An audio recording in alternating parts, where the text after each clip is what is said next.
성부와 성자와 성령의 이름으로 말씀드립니다.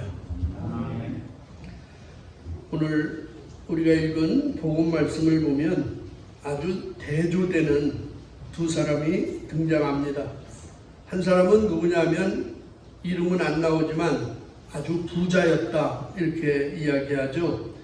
그 사람이 얼마나 부자였느냐 하면 19절 보시면 예전에 부자 한 사람이 있었는데 그는 화사하고 값진 옷을 입고 날마다 즐겁고 호화로운 생활을 하였다. 이렇게 이 부자를 설명합니다.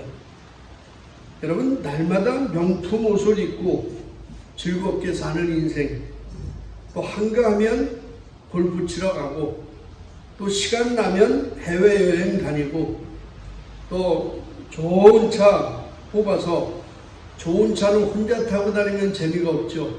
옆에 멋있는 사람 태우고 같이 드라이브하고. 생각만 해도 가슴 벅차지 않아요? 나의 로망이야. 이렇게 살고 싶어. 그야말로 정말 아무런 부족함이 없는 사람이죠. 여러분의 인생의 목표가 이거 아닌가요? 맞아요?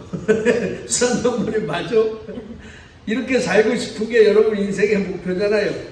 그래서 신대회장도 그냥 토요일도 나가서 일할 때도 있고 주야로 애써서 일을 합니다. 그런데 예수님 당시에 이 부자라고 한다면 그렇게 좋은 평가를 받지 못했어요. 왜냐하면 당시에는 로마가 이스라엘을 지배하고 있었을 때입니다. 그래서 그 시대의 책을 보면 에레미야스라는 사람이 예수 시대의 예루살렘이라는 책을 기록을 했는데, 그 책에 보니까 예루살렘의 경제적 계층을 크게 세 부류로 봅니다.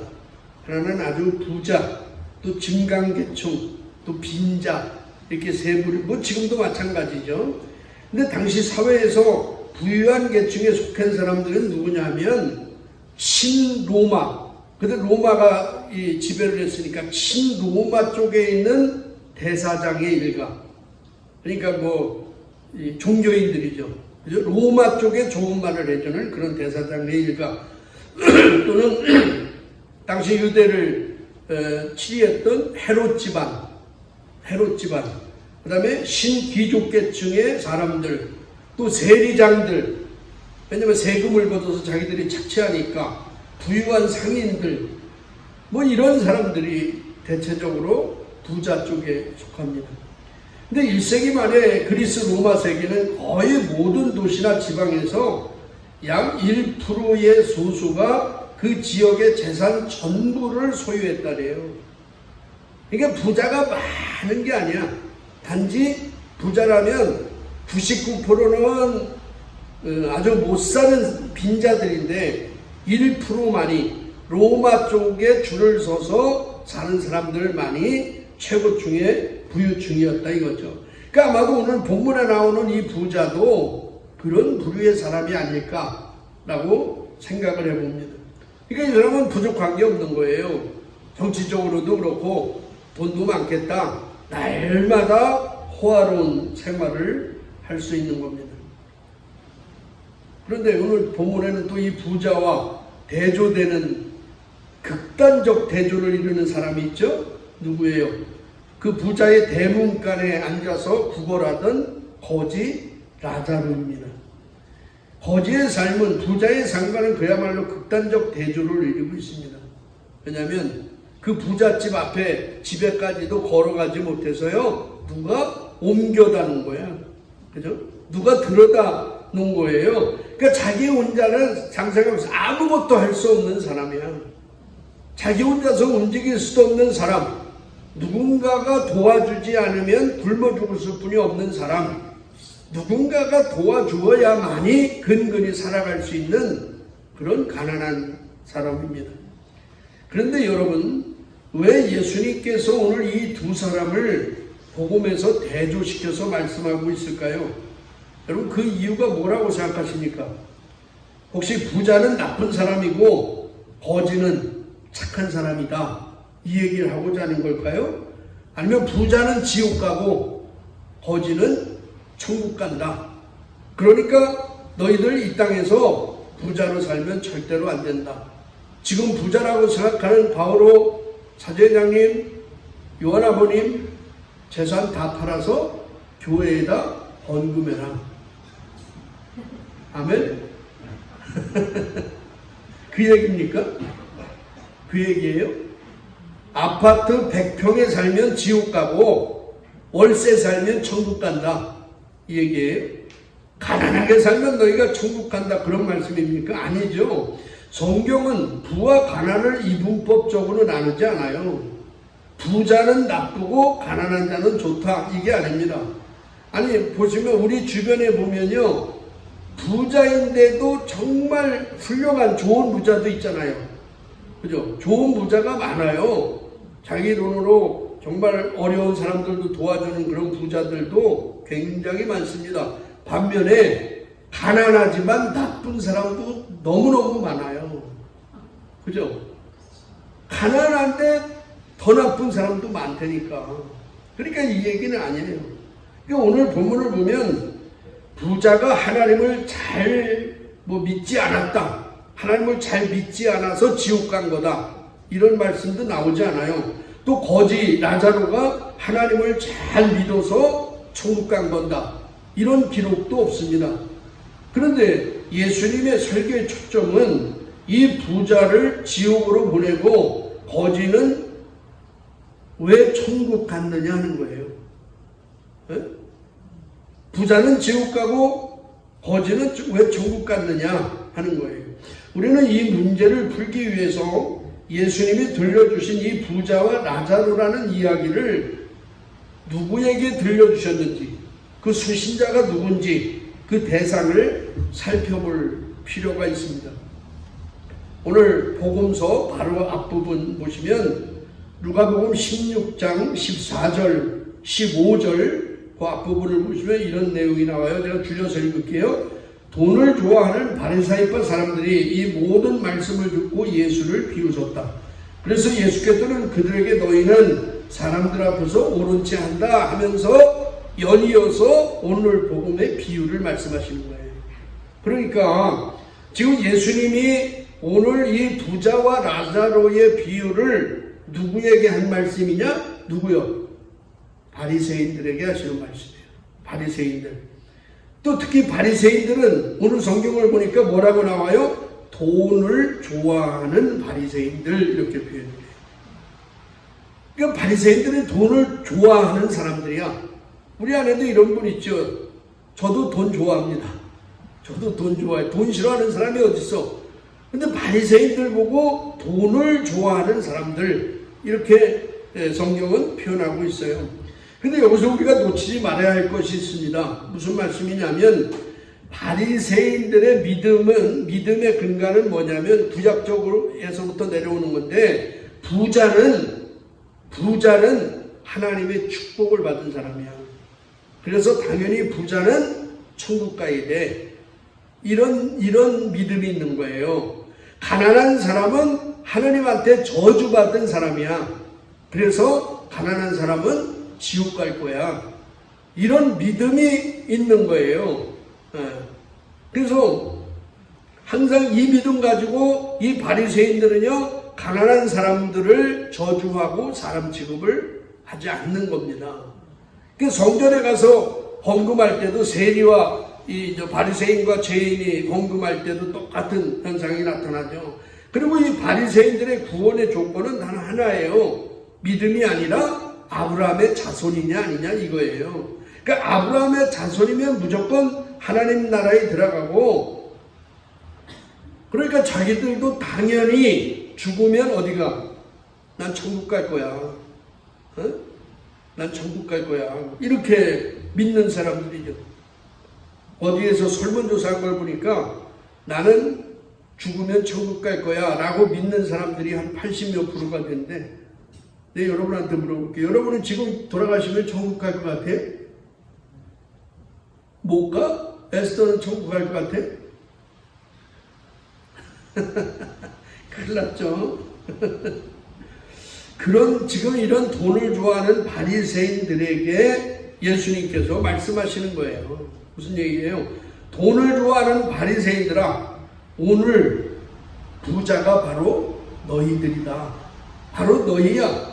하나님을 의지 않고 돈만 사랑하고 돈만 의지하는 너희들은 기필코 천국은커녕 그 근처도 못 갈 것이다. 돈 가지고는 천국 근처도 못 가고 천당 밑에 분당 정도나 갈 거다, 이 얘기예요. 여러분, 분명히 기억할 게 있어요. 뭐냐면 하나님 나라는요, 재물로는 누구도 하나님 나라에 들어갈 수 없어요. 누구도 재물로는 하나님 나라에 들어갈 수 없어요. 아무리 돌아가신 이건희 아니야, 이병철, 정주영, 우리나라의 그런 재벌들도요, 돈이 그렇게 많다고 해서 천국 갈 수 없어요. 그런데 여러분, 더 놀라운 건 뭔지 아세요? 돈 없는 저와 여러분은 예수님을 믿음으로 말미암아 천국 간다는 거예요. 이게 얼마나 복이야. 내가 수백억이 있어도 그 재물로는 천국 못 가는데 예수님을 믿고 영접함으로 말미암아 나 같은 가난한 사람도 하나님 나라에 갈 수 있다. 할렐루야. 이게 여러분 얼마나 축복이에요. 그렇기 때문에 재물과 하나님을 함께 섬길 수 없다는 말씀입니다. 둘 중 하나를 선택하라는 거예요. 재물을 선택해서 너희가 이 땅에서 호화로운 삶을 누리고 좋은 옷 입고 좋은 차 타고 그렇게 살 거냐, 이 땅에서만. 아니면 하나님을 믿고 영원한 하나님의 나라에 들어가서 살 것이냐, 선택하라는 거예요. 오늘 본문의 부자를 보세요. 부자는 하나님이 주신 그 많은 재물을요, 자신만을 위해서 사용했어요. 그죠? 가난한 사람을 위해 사용한 내용이 없어요. 사용하지도 않았어요. 다시 말해서 부자는 자기 주변에 하나님이 드신 거지 라자로를 어떻게 대했느냐, 신경도 쓰지 않았어요. 신경도 쓰지 않고 살았어요. 사실 여러분, 우리 주변을 보면 이런 라자로가 많아요. 우리 주변에. 성경에만 나오는 라자로가 아니잖아요. 우리에게도 우리 주변에 라자로가 있잖아. 나에게도 라자로가 있어요. 그럼 우리에게 라자로가 누구예요? 지금 나에게 라자로는 누굴까? 여러분, 마태복음 10장 42절에서 예수님이 이렇게 말씀하셨어요. 나는 분명히 말한다. 이 보잘것없는 사람 중 하나에게 그가 내 제자라고 하여 냉수 한 것이라도 주는 사람은 반드시 그 상을 받을 것이다. 그러니까 보잘것없는 그 사람에게 냉수 한 그릇 준 것도 주님은 기억하시고 상을 주신다는 거예요. 또 마태복음 25장 40절에 보면 그러면 임금은 분명히 말한다. 너희가 여기 있는 형제 중에 가장 보잘것없는 사람 하나에게 해준 것이 바로 나에게 해준 것이다 하고 말할 것이다. 그렇습니다. 예수님은 항상 가장 작은 자, 가장 보잘것없는 한 사람과 자신을 동일시 여기는 거예요. 그 보잘것없는 사랑 같지 않은 그 가난한 사람, 그 사람에게 너희가 밥 한 그릇 사줬어. 근데 예수님은 너희가 그 사람에게 사준 거지만 그 사람에게 사준 것을 예수님은 자신에게 한 것으로 생각하신다, 이 말씀이야. 동일시 여기는 거예요. 그러니까 만약에 여러분이 지나가시다가 정말 밥 한 그릇 못 먹는 노숙자들 있잖아요.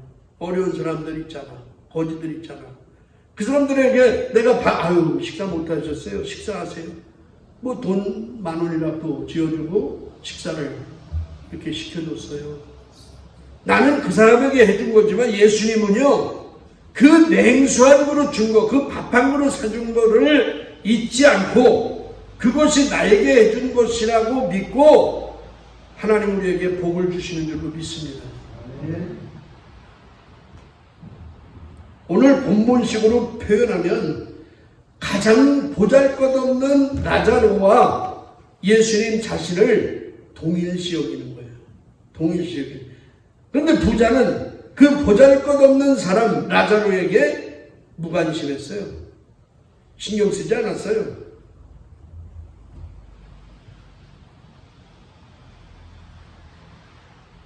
반유대인 감정을 배경으로 섹스피어가 베니스의 상인이라는 소설을 썼잖아요. 베니스의 상인. 이 내용이 이렇습니다. 이 고리대금업자 유대인 샤일로크에게 안티오라는 사람이 와서 돈을 빌려요. 요즘 얘기하면 사채지. 근데 그 돈을 빌려주면서 조건이 뭐냐면, 만약 기한 내에 이 돈을 갚지 못하면 네 몸에서 1파운드의 고기를 내가 떼내겠다, 이거예요. 섬찟하죠. 돈을 못 갚으면 우리 몸에서 살점을, 1파운드의 살점을 떼내겠대. 그런데도 이 사람이, 안토니오는 얼마나 상황이 어려운지 그 돈을 빌립니다. 그런데 그 기한 내에 그 돈을 갚지 못해요. 그러니까 어떻게, 이 샤일로크는 내가 이 지역에서 재물을 모으는데 이 안토니오라는 이놈이 장애요소니까 저놈을 어떻게 하든지 죽여야 되겠다. 그래서 고소를 해요. 법정에 고소를 합니다. 이게 재판에서 이 재판관이 샤일로크에게 이렇게 물어요. 자, 계약서에 뭐라고 써있어? 1파운드의 고기를 살점을 떼가기로 했으니까 떼가라. 그런데 계약서대로 피를 흘리면 안 된다. 피 흘려야 된다는 건 없잖아. 피를 흘리면 안 된다. 또 1파운드라고 했으니까 조금만 넘어도 안 되고 조금만 모자라도 안 되니 1파운드 정확하게 떼어가라. 그게 어떻게 가능하겠어요? 그죠? 불가능하지. 결국 이 샤일로크는 이 재판에서 패소를 합니다. 그리고 두 가지의 벌을 받아요. 패소해서 첫 번째 벌은 뭐냐면 저놈의 재산을 몰수해라, 이런 거예요. 재산을 왜 몰수하냐면 너 같은 놈이 재물이 있는 것은 사회 악이다. 너 같은 놈이 재물을 갖고 있는 건 사회 악이다. 내가 이런 것을 가지고 있을수록 이 사회는 더 악해지니까 저놈의 재산을 다 몰수해라 하고 재판장이 첫 번째 벌을 내렸어요. 두 번째 벌은 뭐냐면 내가 믿는 하나님을 버리고 기독교 교인들이 믿고 있는 하나님을 믿어라. 이게 두 번째 벌입니다. 이게 지금 서로 다른 하나님을 믿는 거예요. 여러분, 오늘 똑같은 교회를 다니지만요, 다른 하나님을 믿는 사람들이 얼마나 많아. 내가 만든 하나님을 믿는다니까요. 내가 만든 하나님을 믿는, 그러니까 이상한 목사들 나타나가지고 별짓을 다 하는 거예요. 자기들이 만든 하나님이야. 그러니까 이 재판관이 네가 믿는 하나님은 그런 하나님이지만 정말 기독교인들이 믿는 하나님을 네가 믿으라, 이 얘기죠.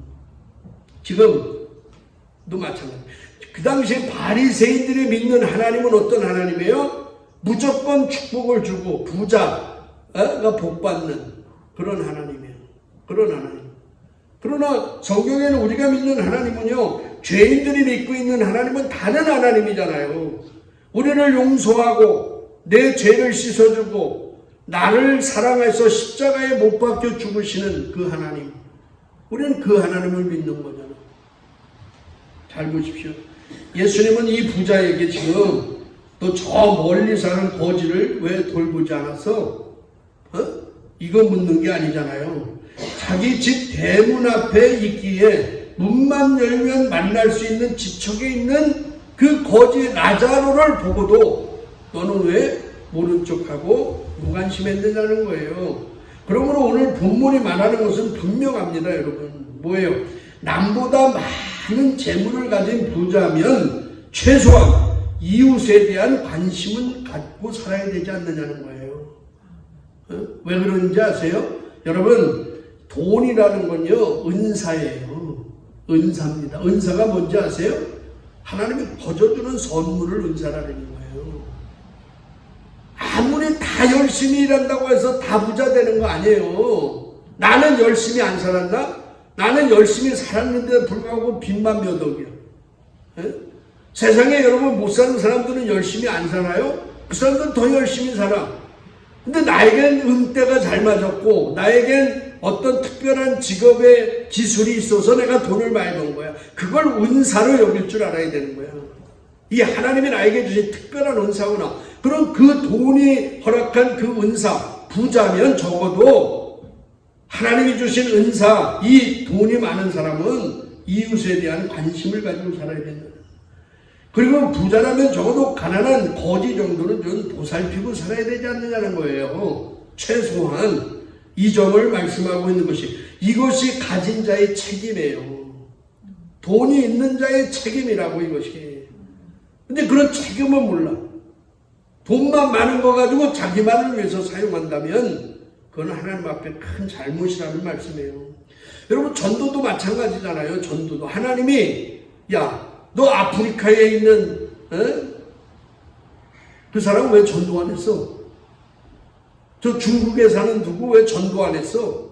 우리에게 이거 묻지 않아요. 그런 책임 묻는 게 아니냐, 안 해요.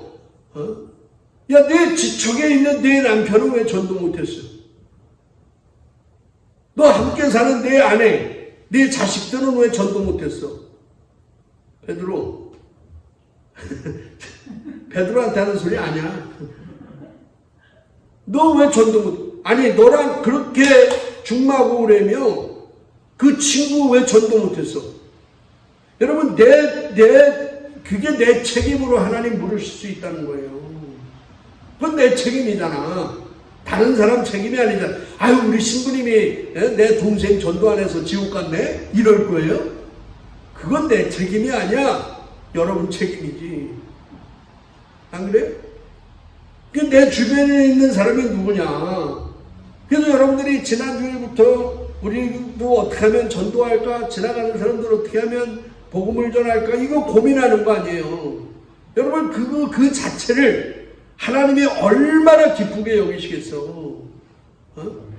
바울 아버님이 주도해가지고 뭐 프랭카드도 만들자. 내가 일주일 내내 바울 아버님이 기도해 주는데 기도할 필요도 없더라고. 하나님이 너무 기뻐하시잖아. 그 모습을 보고, 야, 이렇게 관심을 갖고 있구나. 생명에 대한 관심을 갖고 있구나. 인터넷에서 이 분유 나눔을 하는 전사님 이야기를 본 적이 있어요. 좀 지난 얘기야. 과거 얘기인데 근데 천원의 기적이라는 그런 내용이에요. 천원의 기적. 이분이 아내와 22개월 된 아들과 함께 이렇게 살고 있다고 합니다. 그래서 아이에게, 자기 아이에게 이제 선물을 해주려고, 전사니까 뭐 돈이 있겠어? 없지. 그러니까 하루에 매일 1,000원씩을 이제 돼지정통에 저금을 하는 거예요. 그걸 모아서 이제 아이 선물을 사주고 싶은 거지. 그러니까 어느 날 아이에게 선물을 사주러 갔는데 문득 그런 생각이 들더라는 거야. 아, 이 어린아이에게 과연 이 선물이 필요할까? 이거 사준다고 얘가 필요로 할까? 또 아이가 선물이 무엇인지 알까? 이런 생각이 들더라는 거야. 그래서 그러던 중에 마침 비어있는 그 분유통이 보이더래요. 분유통이 비어있는 거야. 그래서 이 아이에게 선물을 사주는 대신에 하루에 1,000원씩을 모으자, 이렇게 결심을 했대. 이렇게 분유통에다 1,000원씩을 저금을 한 거예요. 그리고는 그게 차면은 이 가난한 사람들, 가난해서 분유를 못 먹이는 그런 집들이 있잖아. 미혼모, 뭐 이런. 그런 집을 찾아가지고요, 분유를 사서 이제 제공하기로 했어. 근데 이게 소문이 나가지고 그렇게 시작한 지 한 1년도 채 되지 않아서 후원자가 한 40여 명이 된 거예요. 나도 이 좋은 일에 함께하고 싶다. 나도 이 일에 함께 썼으면 좋겠다. 해가지고 서로 헌금을 해주는 거야. 그래서 그 일을 통해서 많은 사람들에게, 어린아이에게 분유를 나누어주기 시작했다는 그런 이야기입니다. 제가 지난주일에서도 가수 션과 배우 정혜영에 대해서 소개했잖아요. 그죠? 그러니까 이 사람들은 결혼식 축의금을 가지고 자기들이 쓸만도 안, 신혼여행 갈 때 쓸만도 한데 그 축의금을 모아가지고 해외에 나가 있는 선교사들에게 보내서 교회를 건축했대. 대단한 정말 아름다운 부부잖아요. 지난 시간에도 얘기했지만 1년 동안 하루에 10,000원씩 처음에 모았다 그랬잖아. 기부하기 전에 10,000원씩 모으니까 1년에 얼마예요? 365만 원 아니야? 그 365만 원 이거를 자기들 결혼 기념일 날 365만 원을 가지고 여러분 바퍼 차량 아시죠? 바퍼 노숙자들 바퍼 주고 가난한 사람들 그곳에 매년 365만 원씩 또 헌금을 한다는 거야. 무료급식 하는데 참 대단하잖아. 이게 큰 게 아니잖아요. 큰 게 아니야. 여러분 이런 극히 작은 나눔도 하나님 뭐래? 기억하시는 거예요. 야, 극히 작은 자에게, 극히 소자에게 냉수한 그릇 준 것도 나는 기억해. 그리고 그것 때문에 내가 너에게 상을 줄 거야. 작은 것도, 작은 나눔도 기억하시는 하나님. 왜냐하면 우리가 얼마나 안 하면 작은 것까지 기억해 주겠어. 그 하나님. 우리 주변에 있는 나자로를 찾으시고 여러분 함께 사는 세상을 만드는 여러분 되시길 바랍니다. 누군가에게 나눌 수 있다는 것은 정말 행복한 일이잖아요. 조금이라도 나눌 수 있다는 것은 축복입니다. 그런데 나눔은요 꼭 물질로만 하는 게 아니에요. 우리는 나누자 하면 꼭 돈 생각하고 뭐 물질 생각하는데 그것만 나누는 거 아니잖아. 시간을 나누는 경우도 있잖아요. 그냥 앉아서 그 사람 얘기만 들어주는 것도 나눔이야.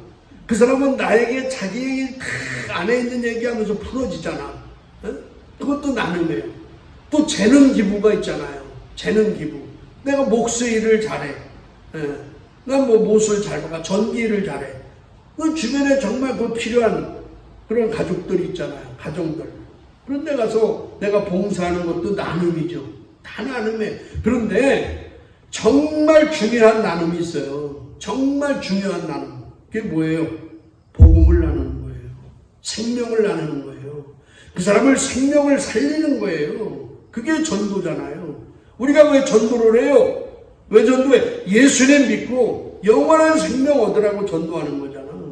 그거 이상의 여러분 큰 나눔도 없습니다. 오늘 본문을 통해서 우리에게 주시는 분명한 메시지가 있어요. 그것은 뭐예요? 사람은 죽는다는 거예요. 사람은 다 죽을 때가 와요. 어느 날 거지 나자로가 죽었어요. 그런데 거지만 죽은 게 아니에요. 얼마 후에 부자도 죽었다 이 얘기잖아요. 평생 장수할 것 같았는데, 평생 좋은 옷 입고 좋은 음식 먹고 오래 살 것 같았는데 죽음은 부자에게도 찾아온다는 거예요. 죽음은 공평합니다. 아무리 얼굴이 예뻐도요 죽어요. 죽어요. 아무리 주름살 제거 수술을 해도요 죽어요. 죽습니다. 배꼽이 목 밑에 와 있도록 당겨도 죽어요.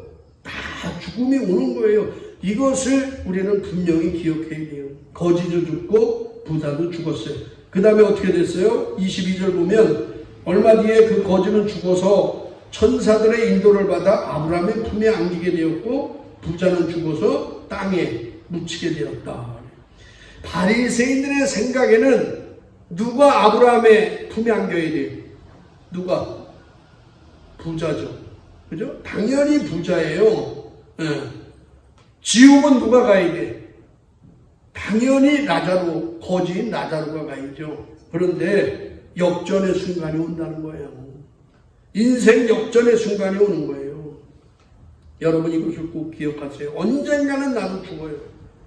언젠간 죽음 이후에 천국과 지옥이 있다.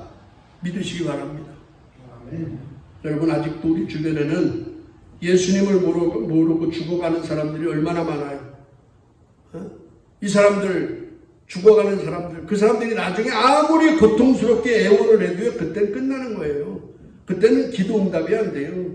그들에게 영원한 하나님의 나라를 전해야 할 의무가 우리에게 있습니다. 그렇습니다. 전도는 생명을 살리는 일이에요. 전도는 생명을 살리는 일이에요. 그러므로 전도는 가장 큰 사랑입니다. 따라합니다. 전도는 가장 큰 사랑이다. 가장 큰 사랑이에요. 생명을 구원해, 영원한 생명을 주는 거잖아요. 저와 여러분, 우리 주변에 있는 라자로에게 무관심하지 마시고 한 영혼이라도 구원해서 하나님 앞에 영광 돌리는 여러분 모두가 되시기를 주의 이름으로 축원합니다. 성부와 성자와 성령의 이름으로 말씀드렸습니다.